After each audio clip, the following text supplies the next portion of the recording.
Hi everybody, I'm Jack and this is Raw Tropical Living. Thanks for joining me today. Just got back from the market about an hour ago. Have been slowly unpacking my fruit and stuff, and I thought I would do a video. Now this video's kind of impromptu. It just kind of came to me as I was unpacking all my stuff from the market this morning, and the thought just came into my head. So anyhow, as you can see from the title, it's the raw vegan lifestyle and my priorities.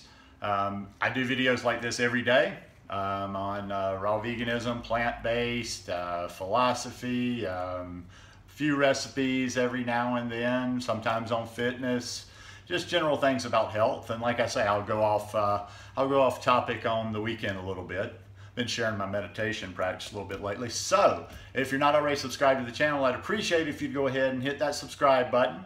And when you hit it, click on the little bell and check send notifications so you'll stay subscribed to the channel. Yeah, I'm unpacking here and I'm like loaded up with nothing but the good stuff. So I'm a sugarcane guy. Now this is just orange juice. This is fresh orange juice. This is mixed orange juice and sugarcane juice. And then I have a liter, about half this size, of just sugarcane juice in the refrigerator. Now the reason I got I always get so much. Let me break it down for you. Basically, I like this for breakfast. It'll last for it'll be still really fresh for until, you know, by Monday morning anyway. So I'll have half of that for breakfast tomorrow. I'll have the other half on Monday. Now my orange juice is because I've got so many mangoes these days.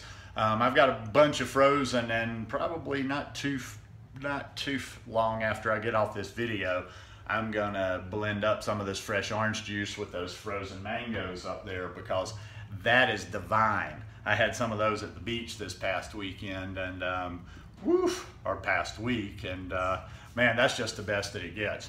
Really good frozen mango and orange juice, and you get that proportion just right. So anyhow, I was gonna, like I say, you know, I started unpacking my stuff, and this just kind of more and more came to me, because as I've been telling you guys, I'm probably going back to the States for you know, 2 months, a little bit over 2 months possibly this summer. And you know, no big deal, you know, 2 months, not that much out of your life. And in a lot of ways, it'll be some cool stuff, because I'll get to be, I'll get into the gym, you know, I'll be able to hit the gym really hard for, you know, a couple of months there.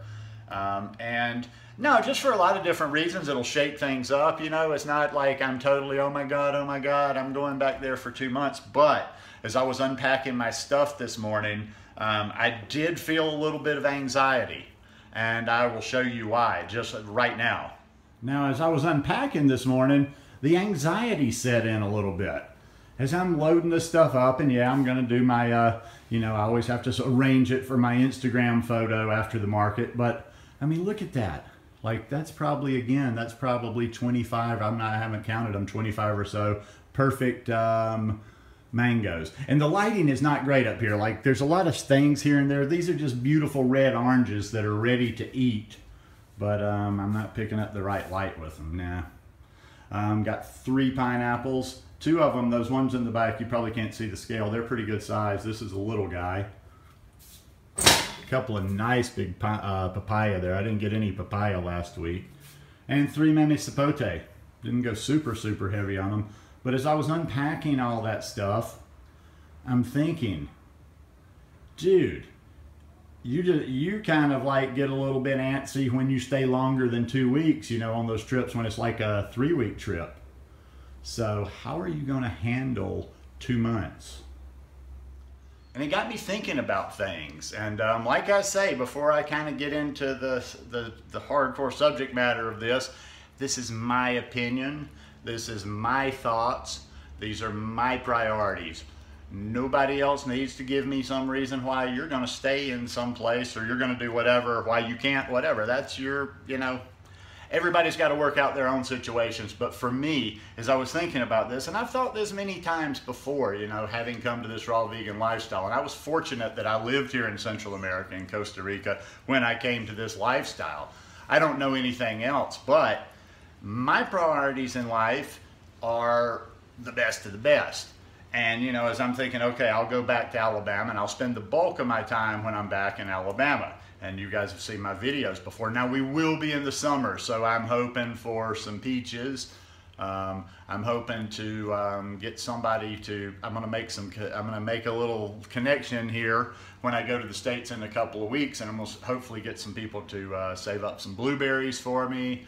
I don't know how I can't remember how the watermelon is that time of summer, and just do the best that I can. I'll probably hit the Asian market in Pensacola more to check it out, because normally on my trips, you know, I'm just there for 2 weeks. So I don't make a big priority of it, but I'm gonna have to hustle a little bit.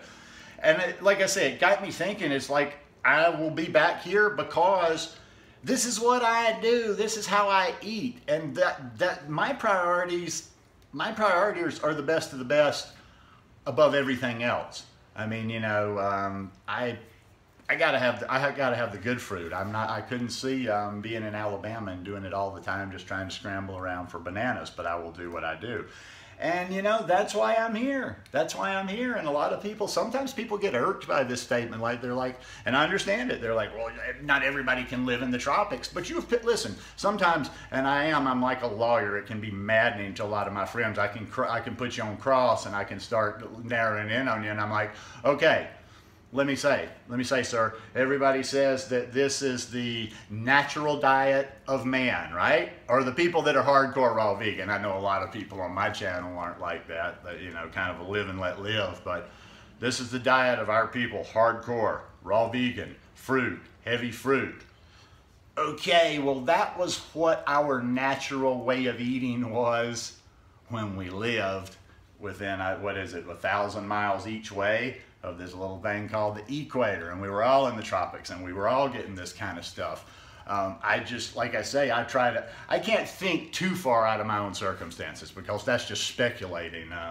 You know, if I was living the same lifestyle that I live, or I mean, be in the same boat as far as responsibility goes, you know, not being married, not having kids, all that kind of stuff, and say I was kind of the free spirit I was now, but I would say living somewhere that wasn't conducive to what I get here. Oh yeah, that would have probably, I would have moved for fruit.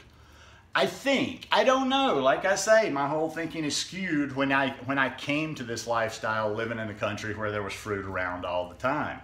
So yeah, like I said, it just got me thinking about, and you know, I don't know why more people in the world don't do that, why they don't really prioritize their health, why they don't really, I mean, you know, I was telling people that I was catching up with when I was at the beach last week about how this time on the mountain has really, you know, kind of in some ways spoiled me. Now, when I say I gotta have what I gotta have, be clear. Just because I live down in a little tropical country, I live very simple. You know, I've been taking care of a place. I haven't even had expenses for, you know, since last July. But anyway, I've always lived in very, very modest accommodations. So it's not about that. It's not about like, you know, I'm just like, well, I have to have this in my life. Like I have to have an expensive car, or this or that. But there's certain things that, yeah, I will make happen. I'm not going to do without. And some of those things are fruit like this. I have to have access to good fruit.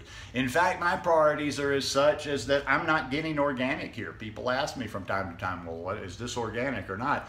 And I'm not, you know, fanatic about that organic thing, but my priorities, my health, this thing right here that takes me through this thing called life, yeah, that's why I keep talking about that place that I want to move to in Costa Rica. And other, you know what, other fruitarian, raw vegans, whatever you want to call the people, will ask me questions from time to time. And, you know, for me, if you're a fruitarian asking me and you're going to move to a country like this anyway, you don't know anything else anyway, why wouldn't you go to the source? Why wouldn't you go to the best of the best? You know, I really should just be telling people they should only go to one area, because that, like when I get down to that area, I will probably be able to eat close to 100% organic all the time. But those are my priorities. And also my priorities are not just the food, not just the fruit. It's the quality of air. I got spoiled. This, in some ways, this little house sitting, being up here gig, has not been a good thing, because like I said, it opened my eyes. I don't want to be in heat. I don't want to be in heat. One standpoint, from that I like to breathe fresh air. When I'm living at the beach, there's just a certain amount of hours in the day that I'm not going to be breathing fresh air, because I need to turn the air conditioning on to keep myself from sweating, you know, so profusely. So Yeah, I've got to be where I have access to good fruit. I've got to be where, in a temperate climate, where it's not, I don't need to use air conditioning and heat. That temperate climate needs to be somewhere with good air quality like this. I don't know that this is pristine or perfect. I mean, there's an airport a ways, and but there's not industry, and we're up at an elevation to where I'm getting good air. So, you know, food, air. We do have very good water quality here, just coming out of the tap. There was one of the people that was looking at the house that checked that. So, good water. But yeah, those are the things in life. Ask yourself how much you really prioritize this thing that's carrying you through life. I see some of the excuses out there sometimes about why people can't do whatever, and I'm like, well, if this breaks down, none of that other stuff happens. You feel me on that? If this breaks down, you can give me excuses. Well, my kids, my husband, my job, my blah, blah, blah, the house, the blah, blah, blah. If this breaks down, you ain't doing nothing with any of that other stuff. So anyhow, that's just my priorities on this thing. You know, like I say, we never know where life takes us. And when I say I'm going to do things, I'm not going to, or I'll blah, blah, blah, I realize at any time the choice can be taken away, circumstances can happen, and I might be living in Alabama permanently. I'm not saying that like there's any, I'm just saying there's always a chance that anything can happen at anywhere, anytime. And if something like that happened, I would deal with it and I would do the best in those circumstances. But as long as I have a choice, I'm gonna always put this thing first. Always, always. And it's not selfish because, like I say, nobody else relies on me, but you gotta, even if you are in a different situation than me, which 99% of the population are, even if other people do rely on you, if you are responsible, if you do have obligations and things, you still, to fulfill those obligations, you gotta have a strong, healthy machine to take you through life. Anyhow, enough rant there, or rambling, or whatever you want to call it. Hope you guys enjoyed this video. If y'all like it, please give me a thumbs up. And I hope you have a wonderful day. Love you guys. Peace.